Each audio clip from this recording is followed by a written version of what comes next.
Flamm. Die Lützebauer Föderation des Arts Martiaux hat an der Kok eine große Gala organisiert. De Peter und de Can waren dabei. Everybody is kung fu fighting. Your mind becomes fast as lightning. Although the future is a little bit De Peter Nösch waren am September an Kok an hunn seg Judo-Gala geguckt.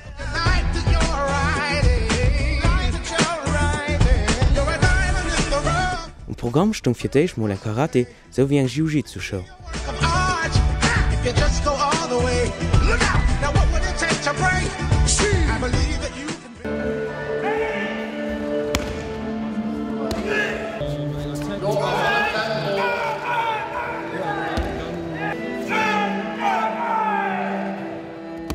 Kämpfer a Kämpferinnen aus verschiedenen europäesche Länder war vertruden, ënner anderem Marie Müller.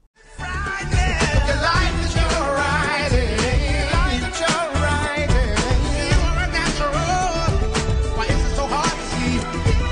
Maybe it's just because you keep on looking at me. The journey's a lonely one. So much more than we know. Weitergangen ass dummer dem Tournéier bei den Damen a bei den Herren. It's kung fu fighting. Kung fu fighting. Your mind becomes fast as lightning. Gewonnen huet op der enger Seite Marie Müller an op der anderen Seite den Deitschen Alex Wiegzepzack. You're riding.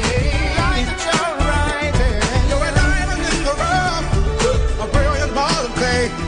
You could be a work of art. Wir sind an noch enke an Kok gangen fir klengen Abblick an Trainingsleer vun der Nationalekipp ze kreen. Wat du der Stütze motiviert? Mein Pap der war früher schon am Judo, den hat mich immer mal im Training geholt. An der spielt joch Nationalkader. Wie steht Lützeburg dann international so? Mal seit 4 Jahren, da kriegt man den Frédéric Georgerie als Trainer. Seitdem ist Lützeburg wirklich mehr abgegangen, steigert sich immer mehr. Und auch international sind wir immer besser. An mat der Jugend ass du Potenzial, wie gesagt, dann erst mal dazukommen. Aber auch bei der Jugend sind immer mehr Leute, die gesagt haben, als gerade ein Training von den Jungen kommen da immer mehr. Und das geht auch immer besser. Auch die steigern sich auch. Und da ist auch viel Potenzial. Pour les jeunes, on a commencé l'entraînement il y a maintenant 2 ans et demi. On commence à travailler de plus en plus avec des jeunes parce que c'est la base.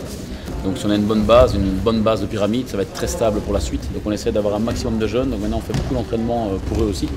On a mis un gros projet en place, c'est le travail de détection des jeunes espoirs. Donc ils ont un écusson maintenant avec marqué Jeunes Espoirs du Luxembourg. Donc ça les motive et on en a de plus en plus en entraînement, donc voilà, c'est le cas aujourd'hui.